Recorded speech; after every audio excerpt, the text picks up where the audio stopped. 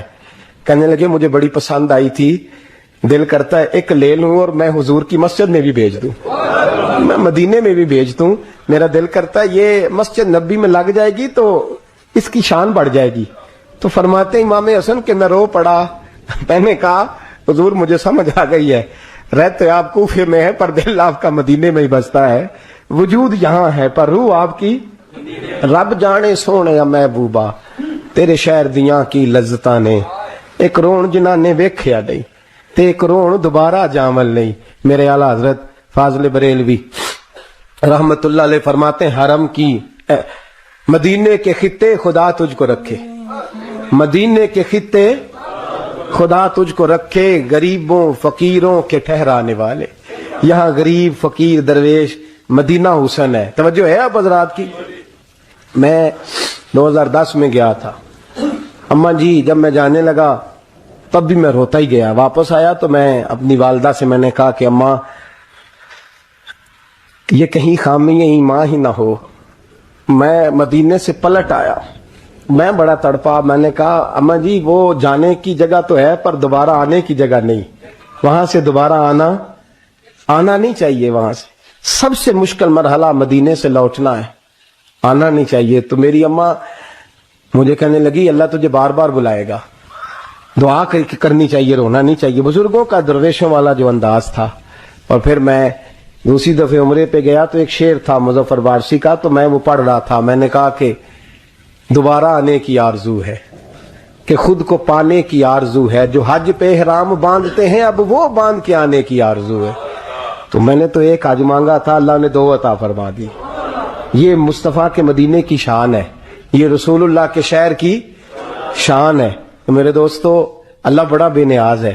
وہ میرے جیسے لوگ, میرے جیسے, سچی بات ہے, میرے جیسے لوگ اس کا, میں کبھی بھی مدینہ منورہ میں حاضر ہو کے لوگ اور باتیں سوچتے رہتے ہیں اور میں مسجد میں بیٹھا ہوتا ہوں. تو میں جب پہلی دفعہ گیا تھا تو ایک بی بی بیٹھی تھی, سادی سی عورت, رات کو, تو اپنا زبان یار من ترکی بگویم پنجابی میں وہ بات کر رہی تھی. تو وہ جملے اس کے مجھے یاد رہتے ہیں جب میں مدینے جاتا ہوں. سادی بی بی جنت البقیع کے باہر بیٹھی, تو بوڑھی اماں سادے سے کپڑے, تو شعر پڑھ رہی تھی. وہ کیا شعر تھا اس کا, کوئی وہ اس پہ شاعرانہ ردیف کافی یہ پورے نہیں اترتے. لوگ کہیں گے یہ مصرع شاید لحاظ سے ٹھیک نہیں ہے سند کے لحاظ سے, لیکن اس کا انداز تھا نا تو تھا بڑا با کمال.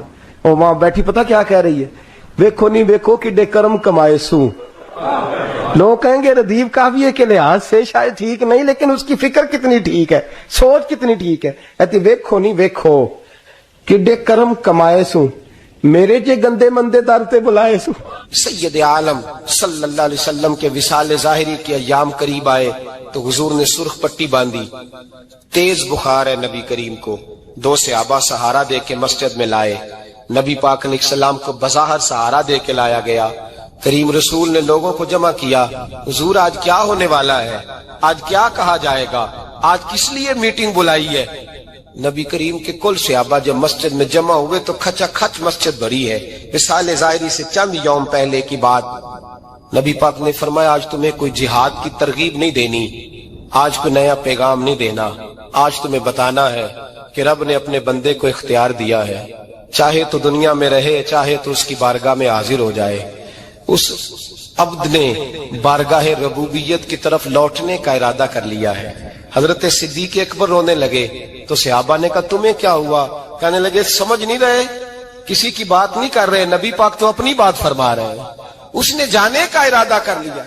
سنیے میرے بھائی, محبوب پاک نے فرمایا بھائی کسی شخص کو میری طرف سے کوئی تکلیف پہنچی ہو تو بدلہ لے سکتا ہے, بدلہ لے سکتا ہے. کسی کو تکلیف پہنچی ہو. صحابہ پھوٹ کے رونے لگے. محبوبہ کرم ہی کرم ہوا ہے, رحمت ہی رحمت آئی.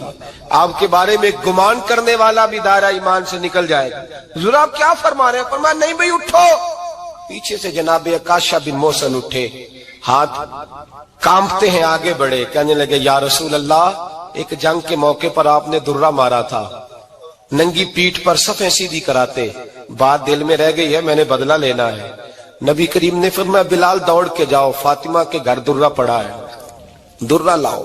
سیدنا بلال حبشی کہتے میں گیا, دستک دی, سیدہ طیبہ طاہرہ حضرت فاطمہ فرمانے لگی بلال کیسے آئے ہو؟ اماں جی وہ درہ چاہیے تھا. سیدہ کو تشویش ہوئی, کہنے لگے بلال نہ تو جنگ پہ جانا ہے, نہ جہاد ہے, نہ کوئی ایسا موقع ہے. حضور کی تو طبیعت مبارک بظاہر بڑی علیل ہے, درہ کیا کریں گے؟ حضرت بلال عرض کرنے لگے اماں جی ایک صحابی بدلہ لینے لگے ہیں. صاحب طبقات نے جملے لکھے ہیں, کہتے ہیں بی بی صاحبہ نے درہ بھی دیا اور امام حسن حسین کو بھی باہر نکالا. فرمانے لگی عکاشہ سے کہنا 100 درے مارے, ان 2 شہزادوں کے جسم پر نبی پاک کے قریب نہ جائے. میں نے 2 بچے پیدا ہی اپنے محبوب پر قربان کرنے کے لیے کیے, ان کو لے جائے. حضرت بلال کہتے میں 2 شہزادے لے کے آیا, اور جب دروازے میں میں لے کے پہنچا تو نبی پاک نے دیکھا تو آنکھوں میں آنسو آ گئے. فرمایا ان کو بٹھا دو, مجھے پتا ہے فاطمہ نے کیا کہہ کے بھیجا ہے. حضرت سیدنا بلال فرماتے درہ میں نے جناب عکاشہ کو دیا. حضرت عکاشہ درہ لے کے آگے جو بڑھے تو حضرت ابو بکر صدیق نے ان کے پیروں پہ ہاتھ رکھا. فرمایا عکاشہ میری طرف آ یار, مجھے مار درے, نبی پاک کے قریب نہ جا. مصطفیٰ کریم نے فرمایا ابو بکر تو ہٹ جا, اسے آنے دے. فرماتے میں چند قدم آگے گیا تو مولا علی شیر خدا نے میرے پیر پہ ہاتھ رکھا. کہنے لگے عکاشہ سوچ تو صحیح تو کیا کر رہا ہے؟ حضور نے فرمایا علی ہٹ جاؤ, میرا اور ان کا معاملہ ہے. جناب عکاشہ آگے بڑھ رہے. نبی کریم نے فرمایا میں اپنی امت کو درس دینا چاہتا ہوں, خبردار خبردار زندگی میں تمہارے ہاتھ سے زبان سے کسی کو تکلیف نہ پہنچنے پائے. خبردار یاد رکھنا, وہ معاشرے بگڑ جاتے ہیں, وہ معاشرے تباہ کر دیے جاتے ہیں جہاں ظلم ہوتا ہے, جہاں زیادتی ہوتی ہے, جہاں لوگوں کو ستایا جاتا ہے. محبوب کریم کے قریب آئے حضرت عکاشہ کا, حضور میری پیٹھ ننگی تھی, آپ بھی ذرا کپڑا ہٹائیے. نبی کریم نے پیٹھ سے کپڑا ہٹایا. جناب عکاشہ نے درہ جو اٹھایا تو صحابہ کی چیخیں نکلی. حضرت عکاشہ نے درہ دور پھینکا, حضور کے بطن اطہر سے لپٹ گئے, چومنے لگے. کہنے لگے حضور وہ تو صفیں سیدھی کراتے لگ گیا تھا, آپ نے کہاں مارا تھا؟ یا رسول اللہ میں تو بہانہ بنا رہا تھا کہ جاتی دفعہ مجھے وجود چومنے کا موقع نصیب ہو جائے, مجھے یہ موقع نصیب ہو جائے. میرے حبیب نے فرمایا جس نے جنتی دیکھنا ہو میرے عکاشہ کی زیارت کر لے. بھائی ظلم کا دروازہ کھلا ہوا ہے اور لوگ بھول جاتے ہیں زیادتی کرتے ہوئے. وہ بہو سے ہی کیوں نہ کرے, وہ اپنے گھر کے بھول جاتے ہیں کہ شاید پوچھنے والا کوئی نہیں, شاید میزان نہیں لگے گا. ایران کے بادشاہ نے اپنے بیٹے کو پڑھانے کے لیے ایک استاد صاحب کا بندوبست کیا. استاد صاحب کو کہا کہ میرے بچے کو دین پڑھائیے, میں چاہتا ہوں کل اس نے عنان حکومت کو سنبھالنا ہے تو یہ دین سے آگاہ ہو جائے, اس کو کچھ سکھائیے پڑھائیے. بہت نیک بزرگ بڑے درویش عالم پڑھانے لگے. اسباق مکمل ہو گئے, دین کے اسباق قرآن مجید پڑھایا, احادیث طیبہ کا درس دیا, اصول فقہ سے روشناس کرایا. جب بچے نے مکمل تعلیم حاصل کر لی اور آمین ہو گئی, دستار ہو گئی, فارغ ہو گئے, تو پھر ایک دن استاد صاحب نے کہا بیٹے کل تم نے ضرور آنا ہے, کچھ بات کرنی ہے. شہزادہ گیا ملنے استاد صاحب سے. استاد صاحب نے کنڈی لگا لی, ہاتھ میں درہ پکڑ لیا, مار مار کے پورے وجود کو زخمی کر دیا. کوئی غلطی نہیں, کوئی بات نہیں, مارا. اب بچہ آیا آ کے بادشاہ سلامت سے کہا کہ ابا جی سمجھ نہیں آئی, بڑا مارا ہے استاد. تو سیانے تھے نا بادشاہ, یہاں تو قاری صاحب روز کٹہرے میں کھڑے ہوتے ہیں, مولوی صاحب آپ نے میرے بچے کو کیوں مارا ہے؟ آپ 8000 کے مولوی ہیں, میرا کئی کروڑ کا بچہ ہے, سویرے بدل لیں گے. خبردار آپ نے بچے کو ہاتھ لگایا, اپنی حیثیت میں رہے معاذ. جو قومیں استادوں کو کٹہروں میں کھڑا کرتی ہیں وہ ترقی نہیں کر پاتی. جو استادوں کو کٹہروں میں روز کھڑا کرتے, کہا ابا جی بڑا مارا ہے. تو والد بڑے سمجھدار تھے, کہنے لگے بیٹا استاد باپ ہوتا ہے, وہ زیادتی نہیں کرتا. کوئی بات ہوگی میں تیرے استاد کو کٹہرے میں نہیں بلاؤں گا. اماں سے بات کی, اماں کہنے لگی بیٹا میں تیرے باپ سے کیسے بات کروں, ڈر آتا. وقت گزر گیا, 22 سال بیت گئے, 22 سال گزر گئے. بادشاہ کا انتقال ہوا, شہزادہ تخت پہ بیٹھا. پہلا حکم یہ دیا کہ میرے استاد کو بلاؤ. پہلا حکم. استاد جی بوڑھے ہو گئے تھے, چھڑی کے اوپر ٹیک لگا کے آئے اور بھویں سفید ہو کے جھک گئی تھیں. یوں آنکھ کھول کے بڑی مشکل سے دیکھا, کہنے لگے شہزادے حکم ہو. کم میں شہزادہ نہیں, اب میں بادشاہ بن گیا ہوں. استاد جی 22 سال بیت گئے, آپ نے مارا تھا, پر وہ درد چونکہ زیادتی کی تھی, میرا قصور کوئی نہیں تھا, تو نہ میری روح سے درد گیا ہے نہ میرے جسم سے گیا ہے. میں بے اختیار تھا, پوچھ نہیں سکتا تھا, آج با اختیار ہوا ہوں. سب سے پہلے پہلا حکم آپ کو دیا, بلایا ہے, بتائے کیوں مارا تھا, کیوں مجھے مارا تھا, میری زیادتی بتائے. تو استاد, بوڑھے استاد کی آنکھیں آنسوں سے بھر گئیں. کہنے لگے بیٹے بس آج کے دن کے لیے مارا تھا, یہ جو دن آ گیا نا میری زندگی میں, اس لیے مارا تھا. یہ میں چاہتا تھا میری زندگی میں وقت ہے, آج کے بس میری مراد پوری ہو گئی. کہ صاحب کس لیے, مجھے بھی سمجھائے. آپ فرمانے لگے کتنی دیر ہو گئی تجھے مار کھائے ہوئے, کتنا زمانہ بیت گیا. کہنے لگا 22 سال. فرمایا زخم بھولے تو نہیں, درد ختم تو نہیں ہوئی, تمہیں بات 1 منٹ کے لیے بھی تمہارے حافظے سے محو تو نہیں ہوئی. کہ استاد جی روز رات کو یاد آتی, روز خیال آتا تھا. استاد کہنے لگے بھائی تو بے اختیار تھا, پوچھ نہیں سکا, 22 سال تجھے یاد رہا. مجھے پتا تھا تو ایک دن حکمران بنے گا, میں نے تجھے اس لیے مارا تھا کہ بیٹے یاد رکھنا, کسی پہ ظلم نہ کرنا. اگر تجھے 22 سال تک یاد رہا ہے تو جس پر تو ظلم کرے گا اسے بھی قیامت تک یاد رہے گا. اور یہ یاد رکھنا, تو آج با اختیار ہوا تو تو نے مجھے بلا لیا ہے, قیامت کے دن غریب با اختیار ہو جائیں گے, مظلوم با اختیار ہو جائیں گے. وہ با اختیار ہوں گے للہ الواحد القہار, رب کریم کی بارگاہ کے اندر ان کا اختیار ہوگا, اکیلے اللہ کی حکمرانی ہوگی. پھر وہ بلائیں گے بڑے بڑے کج کلا, دنیا میں جن کی پگڑیاں اونچی تھی وہ سر جھکائے کھڑے ہوں گے. دنیا میں جو ڈکٹیٹر بنتے تھے ان کی پشتیں لال ہوں گی, ان کو غدار لکھا جائے گا, قیامت تک نہیں بھولے گا. ظلم کرنا تو سوچ سمجھ کے کرنا, اتنا کرنا جتنا تم سہ سکتے ہو, اتنی زیادتی کرنا جتنی قیامت میں تم برداشت کر سکتے ہو. میرے نبی کریم صلی اللہ علیہ وسلم نے فرمایا ظلم سے بچو, یہ قیامت کے اندھیروں میں سے ایک اندھیرا ہوگا. زندگی میں زیادتی نہ کریں, اگر تھوڑی دیر کے لیے کوئی چیز برداشت کر جائیں گے تو وہ فائدہ دے جائے گی, کچھ دیر کے لیے اگر سہ جائیں گے تو نفع مل جائے گا. سہنے کی کوشش کریں لیکن زیادتی نہ کریں, نظر کو, سوچ کو, ذہن کو پاک رکھیں. اور میرے بھائی زندگی پوری ظلم سے بچیں, زیادتی سے بچیں. آپ لوگوں کے ساتھ پیار کریں, آپ لوگوں کو موقع دیں, آپ تھوڑی سی اور کوشش کریں اس شخص تک جانے کی جو آپ کو مایوس نظر آ رہا ہے, پریشان نظر آ رہا ہے. یہ ہمیں میلاد والے محبوب صلی اللہ علیہ وسلم نے درس دیا. ایک اور پہلو, حضور سید عالم صلی اللہ علیہ وسلم نے, ہمارے ہاں نا ابھی بھی برادری کی تقسیم ہے, ابھی بھی, اور کچھ میں نے ایسے کمزور لوگ بھی دیکھے, یہ اس طرح کی حرکتیں ہارے ہوئے لوگ کرتے ہیں.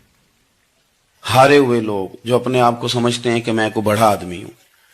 بڑا آدمی تو اپنے اخلاق سے ہوتا ہے, اپنے کردار سے ہوتا ہے, اپنی سخاوت سے ہوتا ہے, لوگوں سے پیار کرنے سے ہوتا ہے.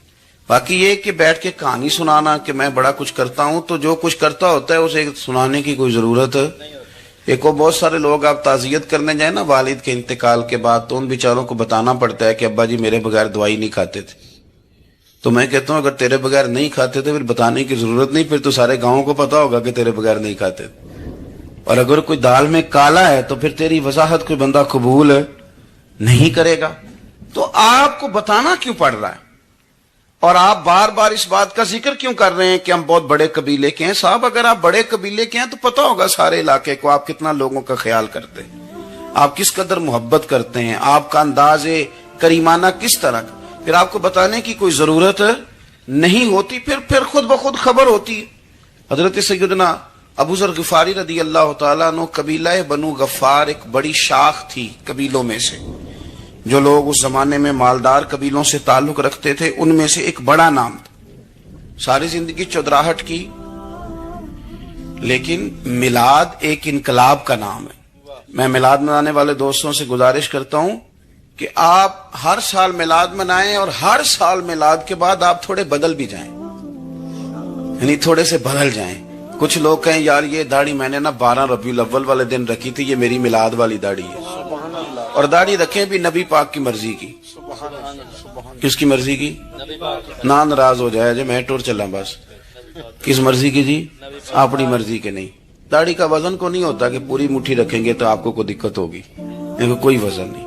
پوری رکھیں، جو حضور کا طریقہ مبارکہ ہے جو ہمیں ملتا ہے اس پر آپ توجہ فرمائیں. تو میں جو بات عرض کرنے جا رہا ہوں وہ میلاد انقلاب ہے. حضور سید عالم صلی اللہ علیہ وسلم کی بارگاہ میں آنے سے پہلے لوگ کچھ اور ہوتے تھے اور یہاں سے ہو کے جاتے تھے تو پھر ان میں تبدیلی آتی تھی. میں سارا دن کرامتیں سناؤں نا کسی کو اپنے پیر صاحب کی اور اپنے گھر میں بھی کہ میرے حضرت بڑے، میرے استاد بڑے، لیکن بیوی کے ساتھ اگر میں ترش لہجے میں بات کروں گا تو وہ کہے گی یہ سکھاندے نے تینوں پیر صاحب. دوست کہیں گے یہ سکھاتے ہیں آپ. آپ کی کہانیاں نہیں چلتی، آپ کا کردار چلتا ہے. حضرت ابو ذر غفاری رضی اللہ تعالیٰ عنہ فرماتے ہیں چونکہ میں چودھری تھا، سیدنا بلال حبشی رضی اللہ تعالیٰ عنہ کے پاس میں بیٹھا تھا. کسی بات میں بات آگے بڑھی اور بڑھتے بڑھتے بات شکنجی تک چلی گئی. رائے کے اختلاف نے باتوں میں تلخی پیدا کر دی اور جب تھوڑے لفظ اور تیز ہوئے تو میں نے انہیں کہہ دیا چپ کر، تو ابشن کا بیٹا ہے. کس کے بیٹے تھے حضرت بلال؟ کہتے ہیں جب انہوں نے مجھے کہا میرا دل بڑا ٹوٹا، لیکن میں نے ارادہ کیا کہ میں نے حضور کی بارگاہ میں نہیں عرض کرنی. اب ہر بات کی ہم حضور کی بارگاہ میں شکایت کریں. لیکن میں جا کے مسجد میں بیٹھا اور جب سرکار آئے نا، ارادہ نہیں تھا کہ عرض کروں گا، لیکن حضور کا چہرہ دیکھا تو دکھ میرا خود ہی تازہ ہو گیا. رونے کا بھی تو تب ہی مزہ آتا ہے نا کوئی اپنا ملے تو. فرماتے ہیں کہ میرے آنسو نہ بغیر اختیار کے چھلک پڑے اور میں کھل کے روئے، کھل کے. قربان جاؤں محبوب کے بھی حضور نے پاس نہیں بلایا بلکہ نبی پاک اٹھ کے خود میرے پاس آئے اور مجھے کندھوں سے پکڑ کے سینے سے لگایا. اور جب میں کھل کے رو لیا تو حضور میرے آنسو پوچھنے لگے. کچھ شعر ایسے ہوتے ہیں جو کسی نے کہے ہوتے ہیں اور کہنے والا جو ہوتا ہے وہ صاحب حال ہوتا ہے تو اس میں کچھ خوبصورتی زیادہ ہی ہو جاتی ہے. ایک پنجابی کے شاعر ہمارے گجرات میں گزرے، بزرگ تھے، ان کا ایک شعر ہے. وہ کہتے ہیں ایک واری میری آنکھیاں چوں اونا نے اتھرو پونجے سن. ایک واری میری آنکھیاں چوں اونا نے اتھرو پونجے سن، ہن تے چسکا پہ گیا رونے دا. ایک واری میری آنکھیاں چوں اونا نے اتھرو پونجے سن، ہن تے چسکا پہ گیا رونے دا تے ہر ویلے آہو زاری دا.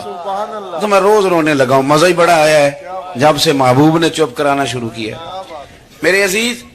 اور پھر حضرت بلال حبشی رضی اللہ تعالیٰ عنہ چونکہ حضور کے غلام تھے اور انہیں پتا تھا کہ سرکار میری ناز برداری کرتے ہیں، حضور نے چپ کرایا. فرمایا کیوں روتے ہو؟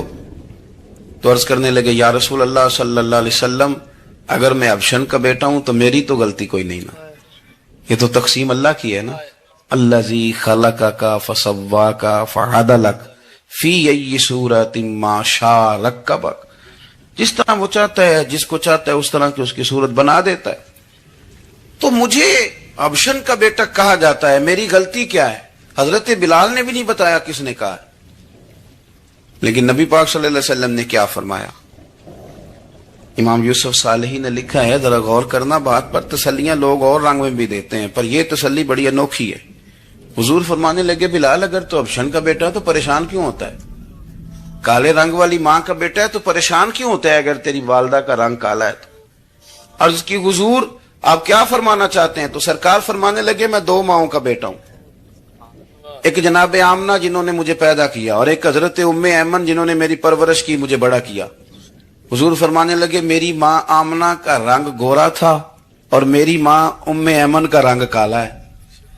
تو فرمایا اگر تجھے کسی نے کالے رنگ والی ماں کا بیٹا کہا تو اسے کہہ دینا مدینے والی محبوب کے بھی تو ایک والدہ کا رنگ کالا ہے، تو کہہ دینا.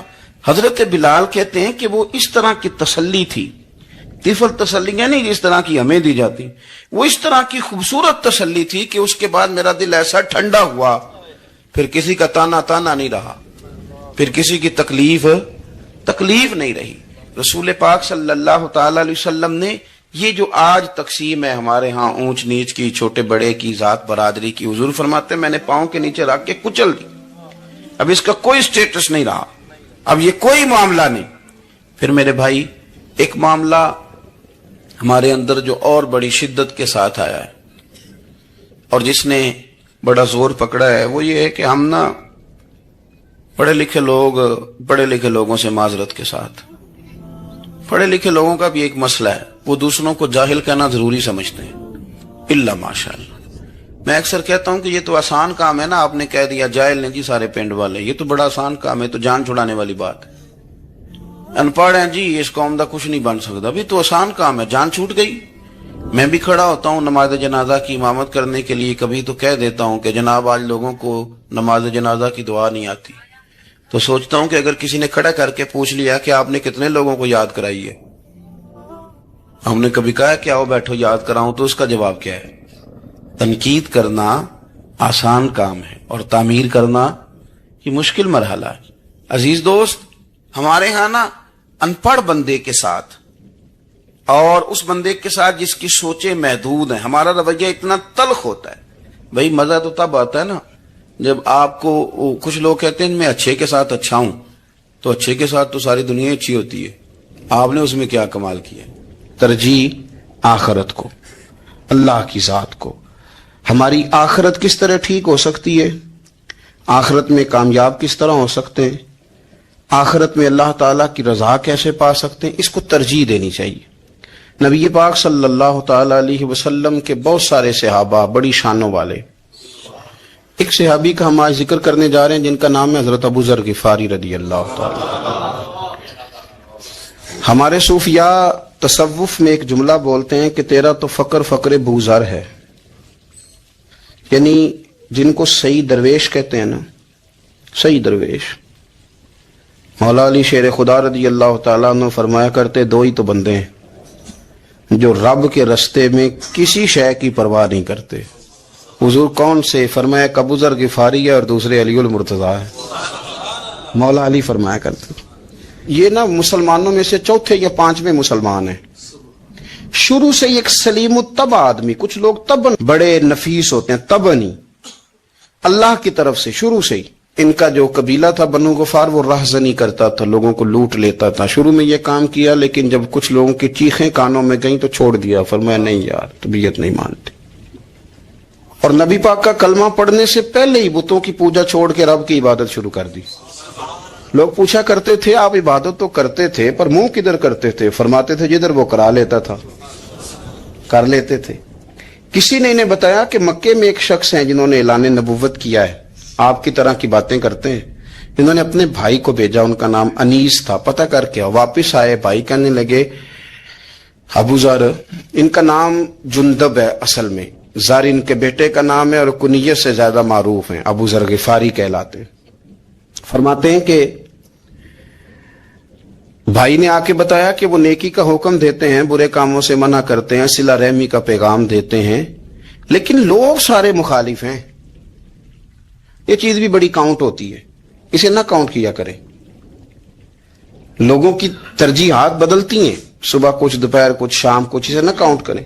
انہوں نے اس بات کو کاؤنٹ کر کے بتایا کہ لوگ ان کے جو ہیں نا وہ مخالف ہیں سارے. تو حضرت ابو ذر غفاری کہنے لگے مجھے تسلی نہیں ہوئی, میں خود جا کے پتہ کروں گا. کہتے ہیں مکہ شریف آیا تو کسی ایسے آدمی سے پوچھ بیٹھا, میں تو کچھ اور سمجھا تھا وہ کچھ اور نکلا. مکے والوں نے بڑا مارا. مکے پہنچ کے پہلی جو چیز ملی وہ مار کھانے کی تھی.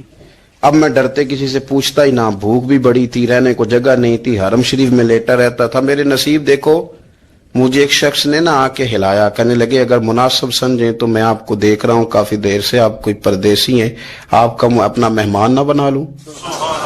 تو میں نے کہا آپ کا کیا نام ہے؟ کہنے لگے میرا نام ہے علی ابن ابی طالب.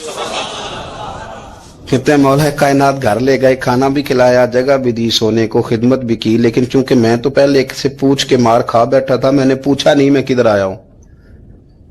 رات رہے, اگلی رات بھی رہے, لیکن میں نے بتایا نہیں میں کس کام آیا ہوں.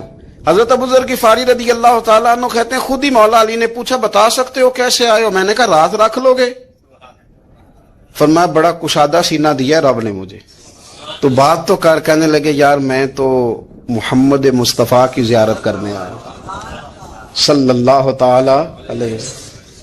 یہ بے نیاز لوگوں میں سے ہیں حضرت سیدنا ابو ذر غفاری۔ میں حضور کی زیارت کے لیے، حضرت علی کہنے لگے سویرے لے چلوں گا۔ انسان بزدل نہیں ہوتا، ہر انسان بزدل نہیں ہوتا، اور بلا وجہ ٹکراؤ کی پالیسی بنا لینا یہ بھی سیانے لوگوں کا کام نہیں۔ حکمت کے تقاضوں کے مطابق چلنا یہ بھی دلیر لوگوں کا ہی کام ہوتا ہے۔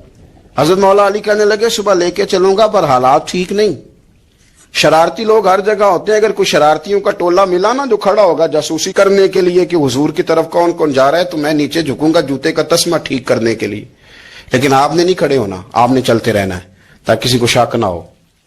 کہتے ہیں اس ترتیب سے حضرت علی مجھے لے کے گئے، میں حضور کی بارگاہ میں پہنچا۔ مولا علی کہتے ہیں بڑے بڑے لوگ سوال کرتے تھے، پر یہ شروع سے سلیم الطبع تھے، مجھے کہہ لینے دینا، جنہوں نے ماننا ہوتا ہے وہ لمبے سوال کرتے ہی نہیں۔ مان جو لیا تو لمبے سوالوں کی ضرورت ہی کوئی نہیں۔ کہتے ہیں لوگ بڑے بڑے سوال کرتے تھے، پر ابو ذر نے 2-3 باتیں ہی پوچھی اور آگے جا کے کہنے لگے حضور ہاتھ بڑھائیں مجھے کلمہ پڑھائیں۔ نبی پاک صلی اللہ علیہ وسلم نے کلمہ پڑھایا، فرمایا باہر جا کے نا ابھی ذکر کرنا کہ تم مسلمان ہو گیا، یہ ماریں گے۔ عرض کی حضور انہیں مارنے دے، میں آیا بھی مار کھا نہیں ہوں، انہیں مارنے دے نا۔ پڑا فلک کو کبھی دل جلوں سے کام نہیں، داغ دہلوی نے کہا تھا پڑا فلک کو کبھی دل جلوں سے کام نہیں، اور جلا کے راکھ نہ کر دوں تو داغ نام نہیں۔ ماری تو کھانے آئے ہیں، مارنے دے، کرنے دے زور جتنا لگانا ہے لگانے دے۔ باہر جا کے اعلان کیا، مکے والوں نے مارا، اتنا مارا کہ بے ہوش ہو گئے۔ پھر کسی نے بتایا کہ تم نے گزرنا بھی ہے ان کے علاقے سے، بنو غفار سے، پھر ان کا پتہ بھی ہے یہ لوگ بڑے سخت ہیں، پھر چھوڑا۔ تب ان بڑے جلالی تھے، زاہد مزاج تھے، فرماتے تھے کہ جو تمہاری ضرورت سے زیادہ ہے وہ سارا صدقہ کرو۔ کنز کے معاملے میں ان کا رویہ یہ تھا، صرف حضرت صدیق اکبر کو کچھ نہیں کہا انہوں نے، باقی حضرت عمر جیسے آدمی کو بھی کھڑا کر کے کہا